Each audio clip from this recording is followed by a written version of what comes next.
Friends, स्वागत है आपका आपके चैनल लालवानी क्लासेस में। मैं राजेश लालवानी। आज अपन शुरू करने वाले हैं सारणिक का लेक्चर नंबर 3।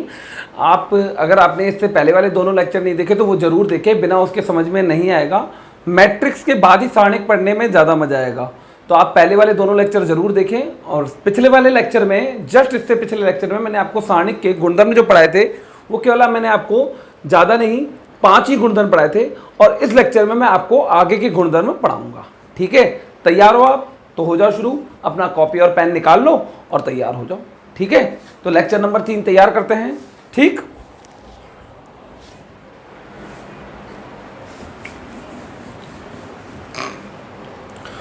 पिछले लेक्चर में अपन ने गुणधर्म में 5 तक गुणधर्म पढ़ लिए थे। इस लेक्चर में पढ़ेंगे गुणधर्म नंबर 6।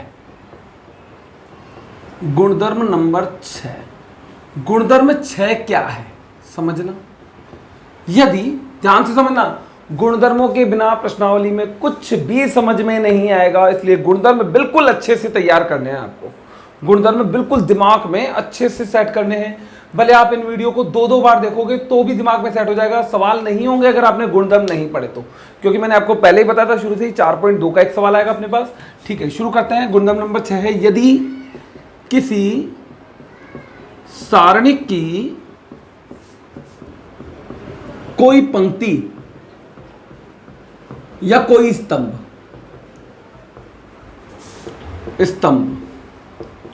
दो पदों के योगफल के रूप में हो,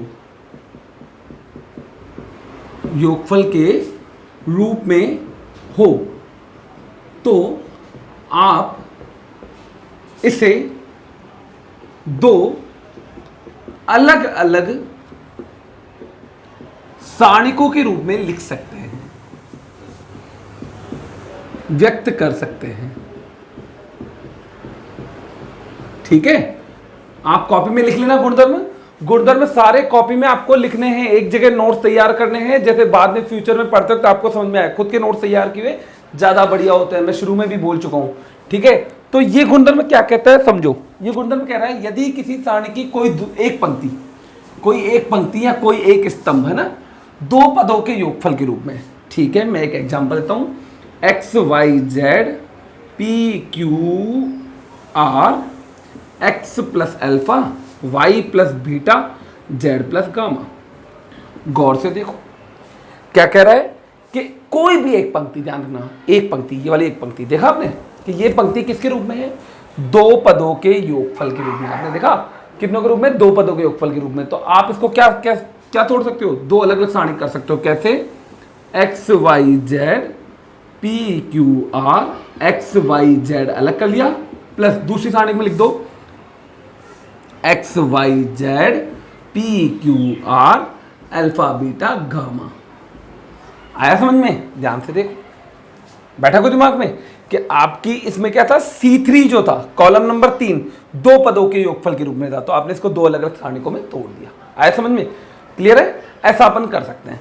तो इसके बारे में और बारीकियां जानते हैं, समझते हैं इसको। ठीक है, तो इसका पहले प्रूफ समझ लेते हैं, ये आया कहां से। तो ये नियम समझ में आया कि किसी सारणी की कोई भी एक पंक्ति या स्तंभ दो पदों के योगफल के रूप में हो तो आप इसे दो अलग अलग सारणिकों में तोड़ सकते हो। बैठ गया होगा दिमाग में, इजी है ना? मैं आपको समझाता हूं इसका प्रूफ। जैसे मान लो ये लिखा हुआ है X plus A Y plus B Z plus C P Q R alpha beta gamma. भाई अगर मैं गुणधर्म यूज करता हूं तो बोलो मैं इसको क्या लिख सकता हूं? इसको मैं लिख सकता हूं X P alpha Y Q beta Z R gamma, plus आगे क्या लिख सकते हो बताओ? आगे लिखोगे A B C P Q R alpha beta gamma. ये दोनों प्लस के रूप में लिख सकते हो।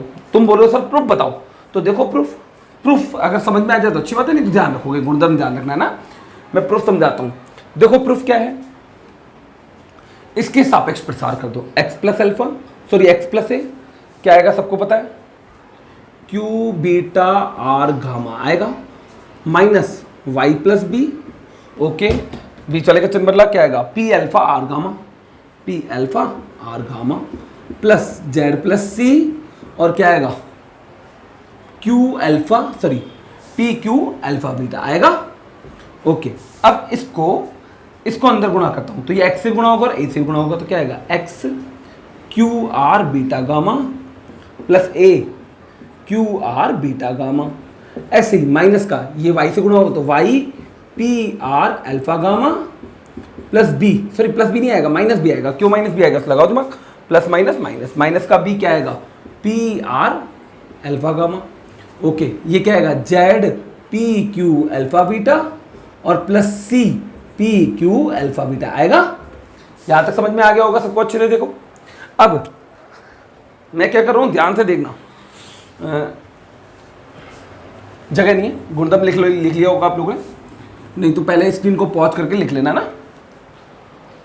देखना इसको, इसमें से सॉरी है ना, x y और z इनमें से कॉमन ले लो आप ये वाली मैट्रिक्स, तो क्या लिख सकते हो x, इसको एक जगह लिख लो, x Q R beta gamma minus का y P R gamma alpha, alpha gamma sorry, और क्या आएगा plus z P Q alpha beta, ठीक है, प्लस है ना। अब इन तीनों को एक जगह लिख दो, इस वाले को ए बी सी वालों को, तो a Q R beta gamma plus b, sorry minus का b, और ये होगा पी आर अल्फा गामा, देख लो है ना। और c के साथ क्या होगा, c के साथ होगा P Q alpha beta. Okay, अब गौर से देखो, हमारे पास 6 पद है, इन तीनों को ध्यान से देखो और इन तीनों को ध्यान से देखो, गौर से देखो, ये तीनों मिलके क्या बन रहे हैं, यही बन रहे हैं क्या, X Y Z P Q R alpha beta gamma. तुम बोलो सर कैसे, गौर से देखो, इसको खोल के देखो, यही आ रहा है, एक्स फिर छुपाओगे ये आएगा, ऐसे ही सोचो, सेम टू सेम यहाँ जाओ, ये क्या बन जाएगा A B C P Q R alpha beta gamma. गौर से देखो कि क्या आ गया, इसका मान इन दोनों के योग के बराबर हो गया। प्रूफ समझ में आ गया होगा, अगर नहीं भी आया प्रूफ तो ज़्यादा घबराने की जरूरत नहीं है, आप तो गुणधर्म ध्यान रखो। गुणधर्म क्या है, एक पंक्तियां एक स्तंभ दो पदों के योगफल के रूप में, तो उसे दो अलग अलग पदों के रूप में हम स्प्लिट कर सकते हैं, तोड़ सकते हैं। क्लियर है। अच्छा, इस गुणधर्म को और गहराई से समझो। देखो यहां पर ये समझने की बात है, बहुत जरूरी है इसको समझना, है ना।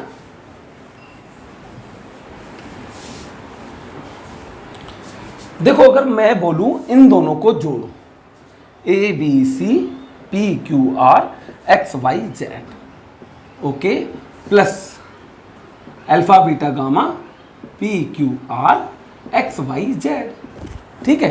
दोनों मैट्रिक्स है, गौर से देखना, दोनों क्या है, मैट्रिक्स। सारणिक नहीं है, प्रश्नावली 4 नहीं है, प्रश्नावली 3 है। जोड़ो, क्या आएगा सामने, बोलो A plus alpha, B plus beta, C plus gamma, okay, P और पी 2p, क्यू और क्यू 2q, आर और आर 2r, समझ रहे हो, सब जुड़ रहे हैं, एक्स और एक्स 2x, वाई और वाई 2y, जेड और जेड 2z।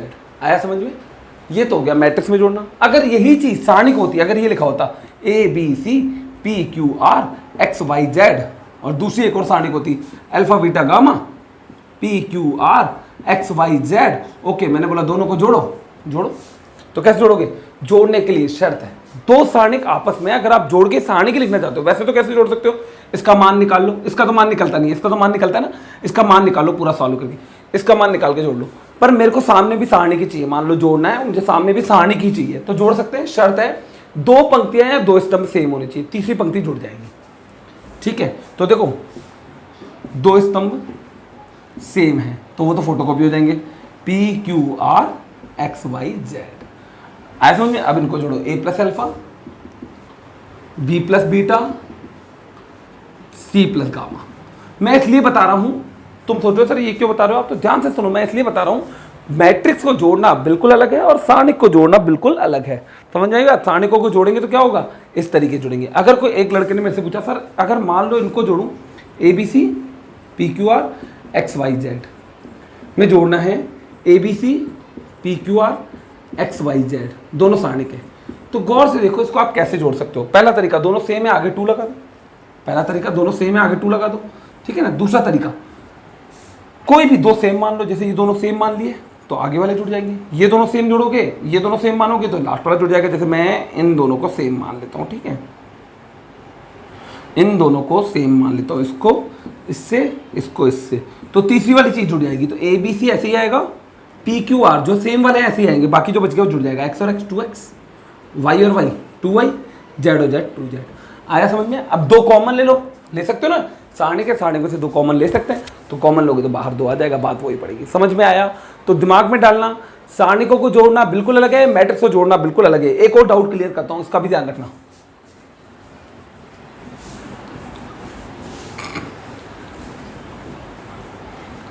देखो मैट्रिक्स में लिखा हुआ है a plus B, B plus C, C plus A, P plus Q, Q plus R, R plus P, X plus Y, Y plus Z, Z plus X. Okay, matrix में अगर मैं बोलूं दो अलग अलग मैट्रिक्स करो तो आपने लिखा A B C, P Q R, X Y Z plus, ध्यान देना मैट्रिक्स से मैट्रिक्स, तीसरी प्रश्नावली है, अलग अलग कर सकते हो। क्या आएगा? अब इधर से आएगा B C A, Q R P, Y Z X. दोनों को जोड़ोगे देखो वापस वही यार, A plus B, B plus C, C plus A. अगर यही चीज सारणिक होती, ध्यान से देखना, एक सवाल है हमारे पास, गड़बड़ मत करना उसमें, बहुत सारे बच्चे कर देते हैं, हालांकि वो सवाल गलती से हो जाता है। क्यों हो जाता है मैं बताऊंगा अब जब सवाल करूंगा ना आपको। X plus Y, Z plus A. बहुत सारे बच्चे क्या गलती करते हैं, इसको अलग अलग कर देते हैं, A B C, P Q R, X Y Z plus, इसको अलग कर लिया, क्या बोलते हैं इसको, B C A, Q R P, Y Z X. सही है? गलत है, ऐसे नहीं होगा। क्यों नहीं होगा भाई? आप किसी एक को तोड़ सकते हो, अगर मेरे को इसको लिखना भी है ना तो ध्यान सुनना, सही क्या है, किसी भी एक को तोड़ो। जैसे मैंने लास्ट वाली को तोड़ दिया, तो A plus B, B plus C, C plus A same रहेगा, P plus Q, Q plus R, R plus P same रहेगा, और इसको लिखूंगा एक्स वाई जेड प्लस वही आगे वाला सेम, ए plus B, B plus C, C plus ए। मैंने इसके अनुदिश तोड़ा है इसको, बाकी पर ध्यान नहीं दिया। किसी भी एक के अनुदिश तोड़ सकते हो ना, वाई जेड एक्स। गौर से देखो, ये सही है, ये राइट है, ऊपर वाला रॉन्ग है। ध्यान से देखोगे समझ में आएगा, नहीं समझोगे ना तो कई सवालों में गलतियां कर दोगे। समझ में आई बात? तो ध्यान से देखो, समझ में आएगा। क्लियर है? तो ऐसे तोड़ सकते हो। अगर फिर आगे और तोड़ना चाहो तो आगे और टूटती जाएंगे, आगे और टूटती जाएंगे। आगे कैसे टूटेगी भाई? इसको सेम मान लेंगे, इसको दो टुकड़ों में तोड़ देंगे तो दो इसकी बन जाएंगी, ऐसे फिर उनकी दो और बनेगी तो 8 बन जाएंगी। समझ रहे हो? खैर इस सवाल को अपन ऐसे नहीं करेंगे, मैं दूसरे तरीके से करवाऊंगा, जब करवाऊंगा तब समझाऊंगा। अभी हाल फिलहाल आप ध्यान रखो, ये गुणधर्म दिमाग में बैठा। क्या बोला कि एक पंक्ति या एक स्तंभ भी अगर दो पदों के रूप में, तो दोनों को अलग अलग कर सकते हैं। और जोड़ते वक्त उल्टा सीखो कि अगर दो सारणिक को जोड़ रहे हैं तो जो पंक्ति और स्तंभ सेम है वो सेम के सेम आ जाएंगे, जो तीसरा वाला अलग अलग होगा वो आपस में क्या हो जाएगा, जुड़ जाएगा। क्लियर है? तो गुणधर्म नंबर 6 क्लियर। ओके, गुणधर्म नंबर 7 पढ़ते हैं।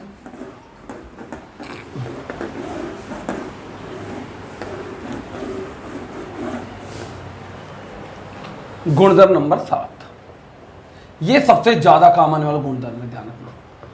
सबसे ज्यादा काम यही गुणधर्म आएगा आपको, इसलिए ढंग से सीखना इसको। ये गुणधर्म है, यदि किसी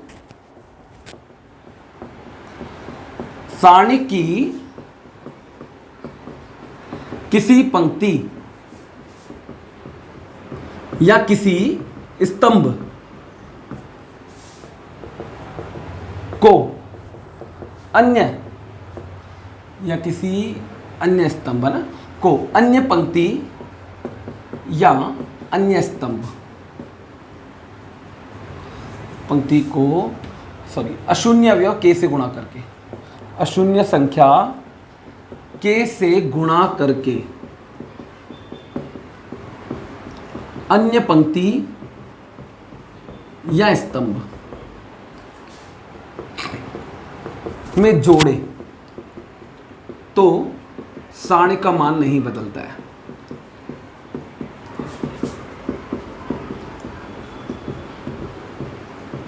पहले एक बार लिख लो अपनी कॉपी में, फटाफट से लिख लेना अपनी कॉपी में, फुर्ती से। स्क्रीन रोको, लिखो अपनी कॉपी में। लिख लिया? अब समझो ये गुणधर्म क्या कह रहा है। ये गुणधर्म कह रहा है एक सारणिक है, ठीक है, A B C P Q R X Y Z. इसकी किसी भी एक पंक्ति को उठा लो, इसको उठा लिया, या किसी भी एक स्तंभ को उठा लो। पहले पंक्ति समझाता हूं। इस पंक्ति को के से गुणा करके, के को संख्या है 5 10 15 कुछ भी हो सकता है, माइनस की भी हो सकती है ना, माइनस की भी हो सकती है, जोड़े या घटाए भी लिख सकते हो आप, इसको k से गुणा करके अन्य पंक्ति में जोड़ दूं, इसमें इसको k से गुणा करके इसमें जोड़ दूं तो भी सारणिक का मान नहीं बदलेगा। समझना, मैं इसको k से गुणा करता हूं, क्या आएगा ka kb kc, इसमें जोड़ देता हूं। अच्छा दिखाते कैसे हैं, देखो मैं लिख रहा हूं संक्रिया, संक्रिया या ऑपरेशन बोलेंगे इसको, संक्रिया R2 चेंजेस टू, R2 बदल रही है R1 प्लस के R2 प्लस के R1। समझना क्या लिखा हुआ है, R2 बदल रही है R2 प्लस के R1, यानी R1 को K से गुणा करके R2 में जोड़ा जा रहा है। ठीक है, तो डेल क्या बनेगी, डेल 1 बन जाएगी, नई मैट्रिक्स बन गई है, हम इसको लिख रहे हैं ABC, ये तो सेम ही रहेगा। ओके, अब इधर क्या आएगा, इधर आएगा देखो इसको K से गुणा करके इसमें जोड़ना है, P प्लस के Q प्लस के बी R प्लस के सी।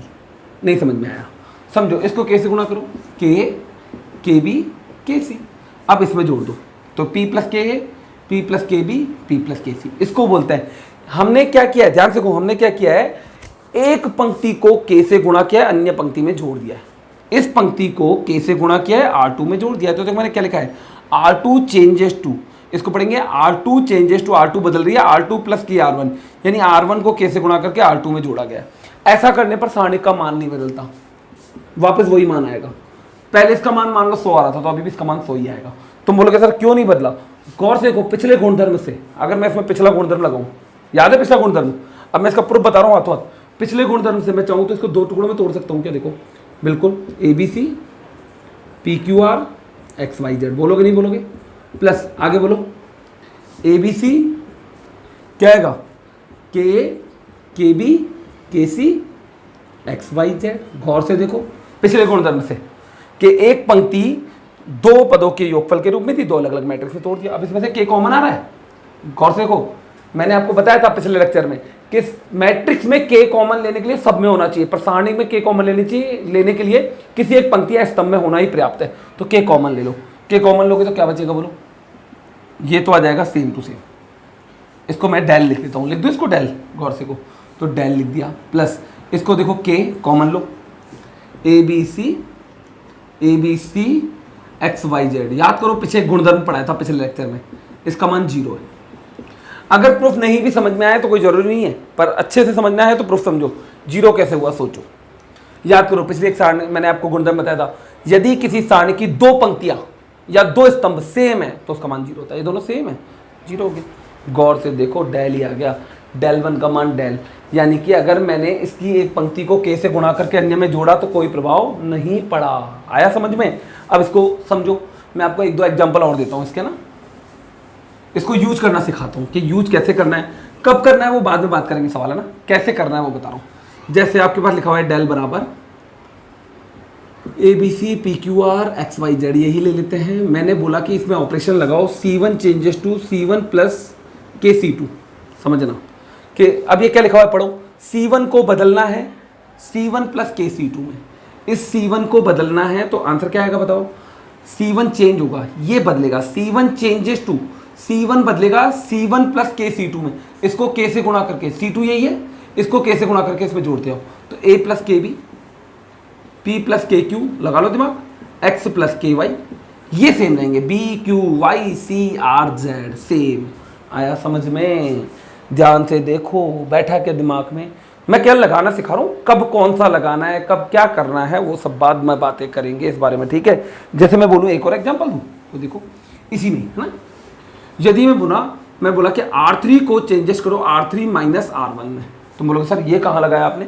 गौर से देखो मैं क्या बोल रहा हूँ, मैं बोल रहा हूँ कि तुम बोलो सर ये तो गुणा करके जोड़ने की बात थी ना, गौर से मैंने जोड़ा ही है, -1 से गुणा करके, नहीं समझे।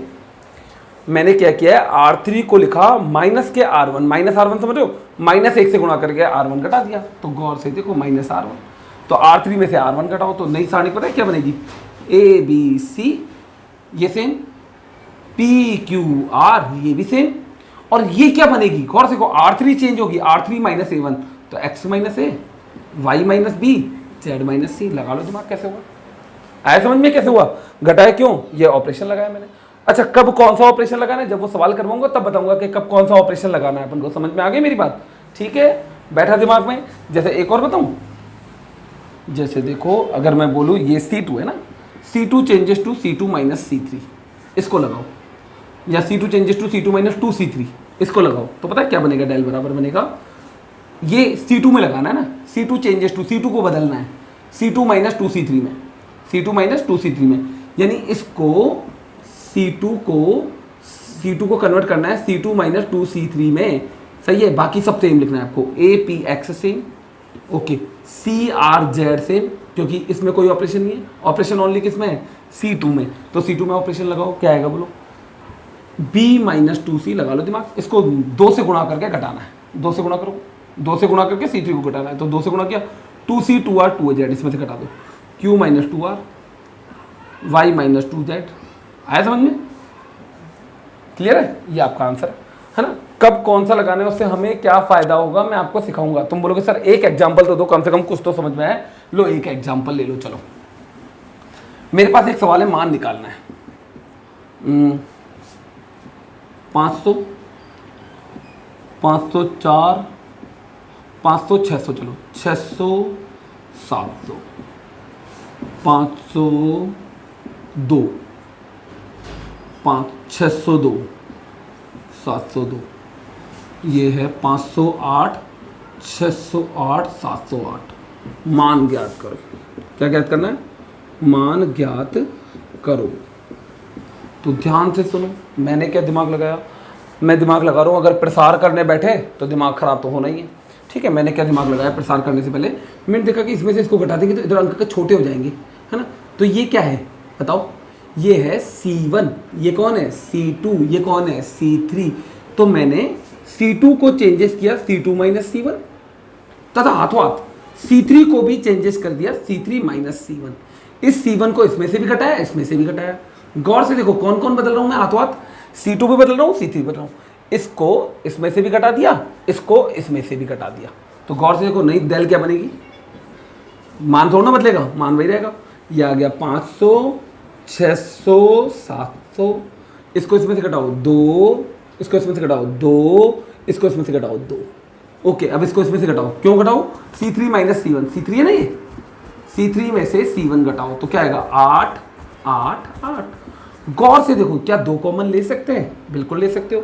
क्या 8 कॉमन ले सकते हैं, ले सकते हैं। तो बाहर आएगा 2 × 8 बाहर आ जाएगा, इधर क्या बचेगा 500, 600, 700, 1, 1, 1, 1, 1, 1।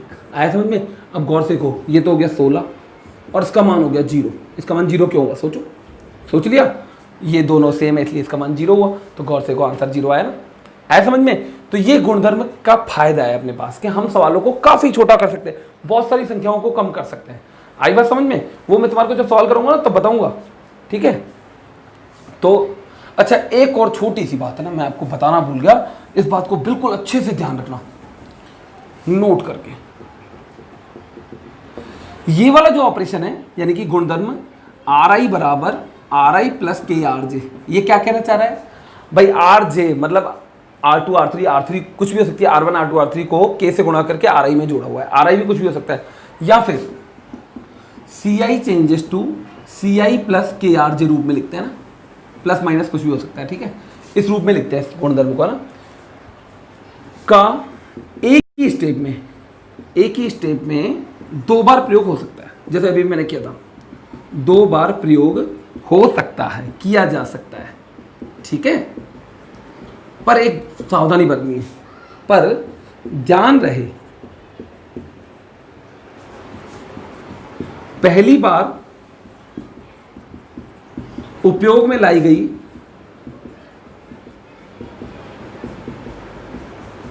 संक्रिया का, बुक में नहीं दे रखी है बात है ना, संक्रिया में जो R या C, RI या CI चेंज हुआ है, बदला है, उसे दूसरी संक्रिया में यूज नहीं कर सकते।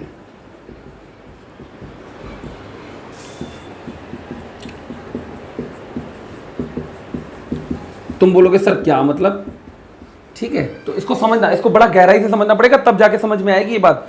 यही दोनों गुणधर्म मैंने, इसके बाद जो गुणधर्म है वो केवल फॉर्मेलिटी है, ध्यान रखना, केवल मैं करवाऊंगा, किसी काम के नहीं है, ध्यान रखना। ये लास्ट गुणधर्म मान लो आप तो, ठीक है।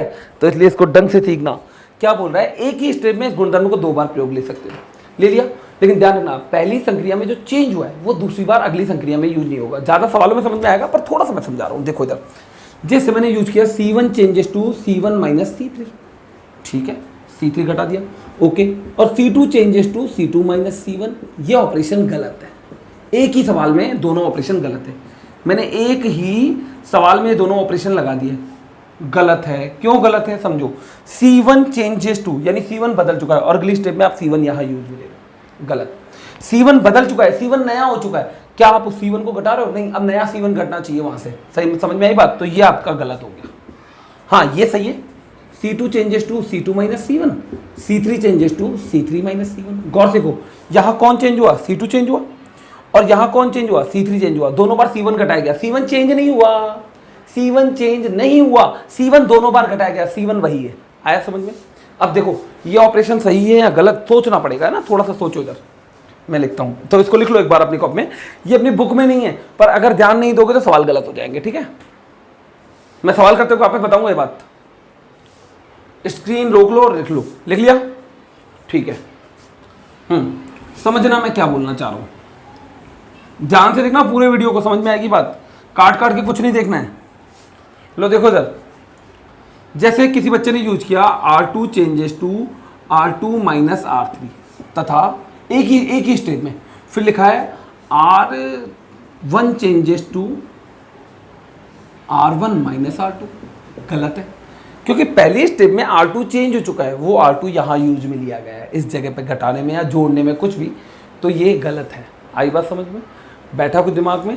तो ये ऑपरेशन गलत होता है। बोलो बैठा दिमाग में, है ना? तो ये गुणधर्म नंबर 7 समझ में आ गया होगा, इजी है। बाकी सवाल करेंगे ना फिर ज़्यादा समझ में आएगा। अभी केवल गुणधर्म समझ लो, सवाल करेंगे बहुत मजा आएगा। सवाल करने का ही मजा है मेन तो। अब देखो गुणधर्म नंबर 8। अब जो गुणधर्म नंबर 8 है ना, ये केवल फॉर्मेलिटी मात्र है, क्योंकि मैं इसको पहले पढ़ा चुका हूँ। याद करता हूँ, मैं याद दिलाता हूँ।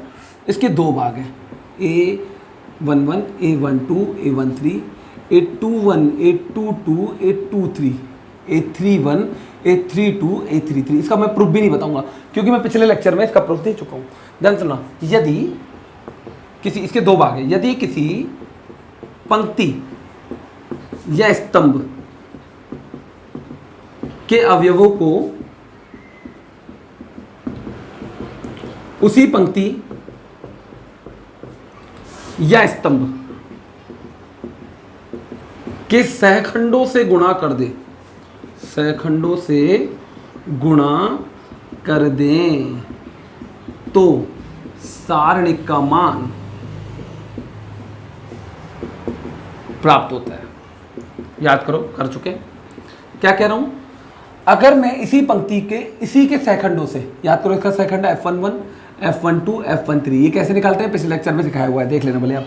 तो इन तीनों से गुणा कर दे, A11 को F11 से, ठीक है, A12 को F12 से, A13 को F13 से गुणा कर दे। याद करो, इसका मैंने प्रूफ भी बताया आपको, है ना? क्यों? तो डेल प्राप्त होगा, सारणिक का मान आ जाएगा। ऐसे 6 बन सकते हैं ये, इसको भी गुणा कर सकते हो, इसको भी, ऐसे भी, किसी पंक्ति को या उसी पंक्ति के स्तंभ या स्तंभ ना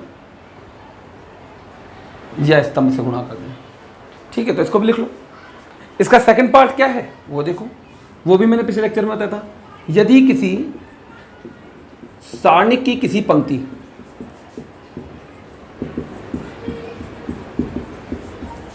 या किसी स्तंभ को,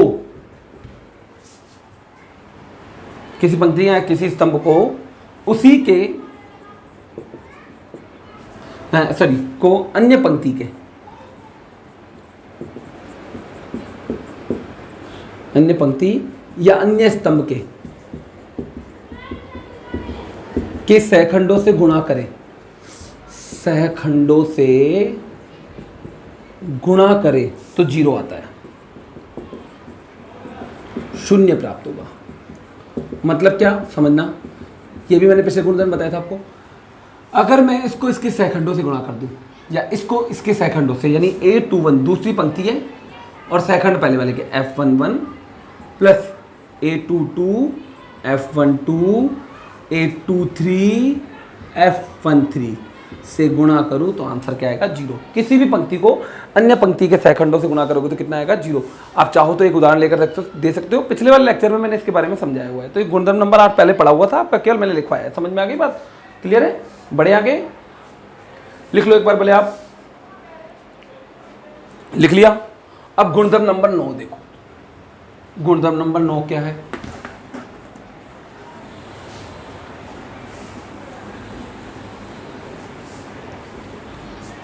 गुणधर्म नंबर 9 है ए बी का सारणिक बराबर ए का सारणिक इंटू बी का सारणिक। समझना, दो मैट्रिक्स है, गुणा करके सारणिक निकालो। ध्यान रखना दोनों वर्ग मैट्रिक्स होनी चाहिए। दो मैट्रिक्स से गुणा करके सारणिक निकालो या सारणिक निकाल के गुणा करो, आंसर सेम रहता है। ठीक है, जैसे मान लो एक है ए अपने पास -1 2 3 4, ओके। एक है बी हमारे पास 0 1 -1 2। ठीक है, अगर मैं बोलूँ कि इन दोनों को गुणा करके, पहले गुणा कर लो एक बार, गुणा करो क्या आएगा -1 3 2 4। पिछले लेक्चर में सीखा था ना गुणा करना आपने, 0 1 -1 2। तो गुणा कैसे करते हैं याद करो, इसको इससे, ओके। तो 0 + 3, इसको इससे 0 + 4, इसको इससे 1 + 6 आ रहा है समझ में? इसको इससे गुणा किया ना, अब इसको इससे गुणा करोगे तो क्या आएगा -2 + 8। अगर नहीं आता तो पिछले लेक्चर में सीखो पहले आप इसको। 3 4 7 है ना, 6 और 1 7, और ये हो गया 6। अब मैं बोलूँ ए बी का सारणिक निकालना एक बार, तो ए बी का सारणिक कितना है 6 3 18, सही है ना? सारणिक कैसे निकलेगा 3 4 7 6। अब कैसे निकालोगे 18 6 3 18 -7 4 28, कितना आया -10 आया। बोलो क्लियर है? अब ए का सारणिक इंटू बी का सारणिक निकालता हूँ, देखो इसका मान है ना। तो ए का सारणिक क्या है -1 2 3 4, और बी का सारणिक क्या है 0 1 -1 2। ओके, गुणा करो कि इसको सॉल्व करो, कितना आएगा -4, सही है ना, -4 -6, इसका कितना आएगा 0 + 1, लगा लो दिमाग, -10 × 1 कितना आया -10 ही तो आया। तो सारणिकों को गुणा करके सारणिक निकालो, चाहे अलग अलग गुणा करो और सारणिक निकाल के फिर गुणा करो, आंसर सेम रहता है। समझ में आ गई बात? क्लियर है? इसी का एक उपप्रमेय भी है, इसको यूज कर लेना अगर चाहो तो। a की पावर n का सारणिक, a की पावर सारणिक इंटू n, ये इसी का दूसरा रूप है। तुम्हारी बुक में नहीं दिया हुआ है ना, ध्यान रखना, बुक में नहीं दिया हुआ पर काम आता है ये भी। समझो ये गुणधर्म में क्या कह रहा है, ध्यान से समझना कि a × a n बार है ना। जैसे यूँ समझ लो, a के क्यूब का सारणिक निकालो चाहे सारणिक a का क्यूब निकालो, बात एक ही है ना। क्यों? a × a सारणिक है, तीनों का सारणिक अलग अलग हो जाएगा, सारणिक a × सारणिक a इस गुणधर्म से, तो सारणिक a का क्यूब बन गया ना। आया समझ में?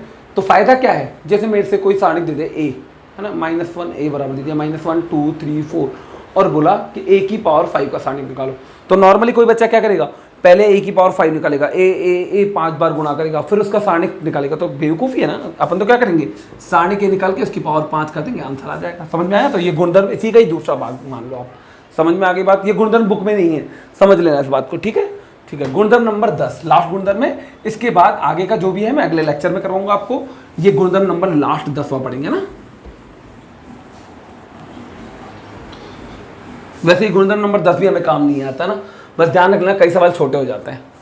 देखो, यदि कोई मैट्रिक्स, सॉरी त्रिभुजाकार मैट्रिक्स का सारणिक निकालना है, त्रिभुजाकार मैट्रिक्स का सारणिक का मान मुख्य विकर्ण के अवयवों के गुणनफल के बराबर होता है। समझना, अब कुछ बच्चों को ये नहीं पता होगा ये त्रिभुजाकार मैट्रिक्स क्या होती है। याद करो, इसे कहते हैं त्रिभुजाकार मैट्रिक्स। जैसे लिख दिया -1 2 3, ये 0 0 बाकी कुछ भी 5 7 8, ये त्रिभुजाकार मैट्रिक्स है। याद करो, मैंने बताया था विकर्ण के ऊपर के अवयव 0 हो गए, ये इसे कहते हैं निम्न त्रिभुजाकार मैट्रिक्स। और एक ऐसी होती है ऊपरी त्रिभुजाकार मैट्रिक्स, देखो याद करो, मैं याद दिलाता हूँ, -1 2 7 0 0 0 5 7 8, कुछ भी आया समझ में, 8 ले लेते हैं। अब जैसे इसका मान निकालना है तो ध्यान रखना, शॉर्टकट तरीका है। यदि कोई त्रिभुजाकार मैट्रिक्स है, गौर से, कोई त्रिभुजाकार मैट्रिक्स है, पहचान लेते हो। त्रिभुजाकार मैट्रिक्स नहीं पढ़ा तो मैट्रिक्स का लेक्चर नंबर 1 पर पढ़ो, उसके एंड में त्रिभुजाकार मैट्रिक्स के बारे में बताया मैंने आपको, है ना। तो इसका मान किसके बराबर होगा, केवल इनके गुणनफल के। आपको सॉल्व नहीं करना, बस इन तीनों को गुणा करना है -6 के। इसका मान कितना होगा कुछ ही नहीं करना, बस इसको गुणा करना है त्रिभुजाकार मैट्रिक्स में ना, माइनस, भले आप चेक कर लेना गुणा करके, तो कितना आएगा -2 और ये हो जाएगा -16। आया समझ में, बैठा दिमाग में, ठीक है। गुणधर्म समझ में आ गए अच्छे से। ये 10 के 10 गुणधर्म आप अपनी कॉपी में लिख लो, अच्छे से दिमाग में डाल लो, चाहे आप 2 बार पढ़ो चाहे 3 बार पढ़ो, इसको बिल्कुल अच्छे से करके दिमाग में डालो। नेक्स्ट लेक्चर में अपन सारूस आकृति से सारणी का मान निकालना, सारणी को गुणा करना सीखेंगे और सवाल करना शुरू कर देंगे। समझ में आई बात? सवाल का ही मजा है मेन तो, लेकिन गुणधर्म अगर दिमाग में बैठ गया ना तो सवाल सारे समझ में आएंगे, नहीं तो आप सवालों में गलतियां करोगे, ठीक है। जिन बच्चों ने चैनल को सब्सक्राइब नहीं किया वो चैनल को सब्सक्राइब करें, लाइक करें, कमेंट करें, ठीक। बढ़े आगे, ओके, थैंक यू।